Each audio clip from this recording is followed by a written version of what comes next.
Hi, welcome to Azariah's Fiber Arts. My name is Sarah, and I am the artist and designer behind Azariah's Fiber Arts. Hit the like or subscribe button anytime while you're watching. All right, let's get into it. Blocking basics. Blocking doesn't have to be difficult, and ultimately all it is a final nice wash for your finished piece, which if you're like me, your project has probably been drug all over town and worked on while you're eating snacks and various things like that, and it probably needs a good washing, if not a full blocking. So full blocking is going to depend on what your project is. Some of it is just simply laying flat. Some things are going to require pens. Everything just about will require water. Synthetics do not block well.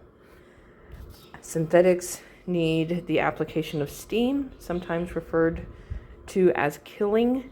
I think I have a blog post on that from way back. If I have a blog post on that, I will drop in the description below. If not, I'm sorry. I'm allergic to acrylic and I can't help you. You're going to have to do some internet digging. I know there's stuff out there. I used to kill acrylic all the time. So what I have here is just this little sample I made. It does need blocked just because I want it to just lay a little nicer and a little flatter. It'll just take some of these little divots and puckers and different things out here. So this is just plain tap water. I have no problem with my city water. If yours is exceptionally chlorinated or really, really hard, you can still use it. I just wouldn't recommend leaving your piece in it like overnight, for example. So we're just going to leave this here for about half an hour, and then we'll come back and do the actual blocking. This is a salad spinner. This is just a small salad spinner that you can get at any of the big box stores. This is a bowl from some to-go salad somewhere. It can be real simple. This is a kid's playmat. Box of stainless steel. These are nickel-plated steel. T-pins, like the ones you used in science class. They're T-pins. And then I have just a regular towel.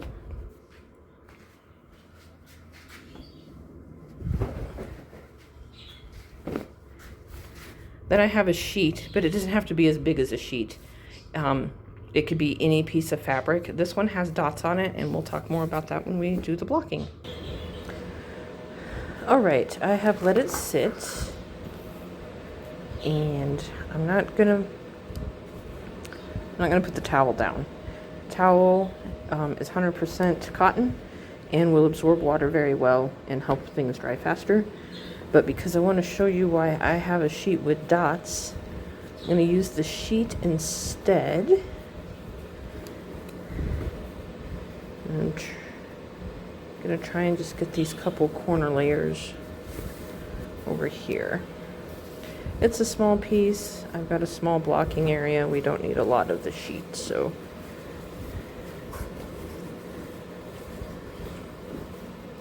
Now, if you need to be able to block something to a particular measurement, you're going to want to have yardsticks or rulers in some cases and different things like that. Okay.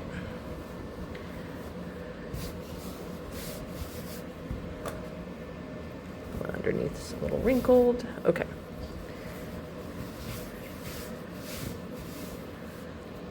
All right, so I'm going to get my piece out of the water, and I'm just going to squeeze it out by hand because it's so small. I have that small salad spinner, which is great for cowls, pair of socks, if I had multiple of these, things like that. All right. So I'm going to put a pin here. And I'm going to follow the line of dots. Put one here, just so I know what line I'm trying to stay on. And I'm going to put one over here. And then one over here. Where the two intersect. Okay. I want to pin. I'm going to put this corner choose the corner stitch into the corner. I'm trying to remember the pattern. That might not be the corner stitch. Hang on a second.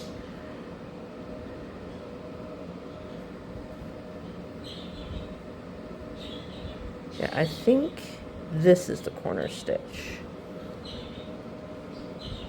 Okay.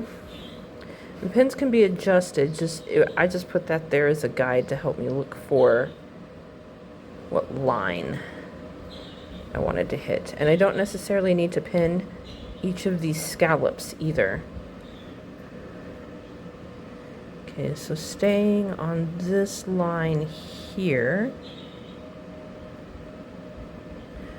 right? Stay on this line here, and this line here. That's this one. And let's pull this guy over here. And he'll just lay nicer and spread it out. If something were really pulling in either of these directions, I would definitely want to put a pin in it. Like, I think these longer sides, I'm going to go ahead and put a pin here and here, because what happens is, even though I was able to smooth it out and it'd be all flat, it's not going to dry that way. It's going to pull in just a tiny bit as it dries. You stick your pins in, and you put it somewhere that the kids won't knock it over, the cat can't get on it. If cats are a concern and you've got a larger piece, then I just cover it up, because they're not going to disturb the pins too much. It might take it a little bit longer to dry. But then the cat's not going to be able to lay on it and mess it all up and, you know, maybe scratch it or anything. Wait about 24 hours or so, and then your piece is all done and blocked and ready to go. And that's basic blocking. If this tutorial was helpful for you, please hit the like button. Be sure and subscribe so you don't miss anything. Thank you for watching. If you have more questions, you're welcome to leave a comment below or email me, Sarah@azariasfiberarts.com. Happy making!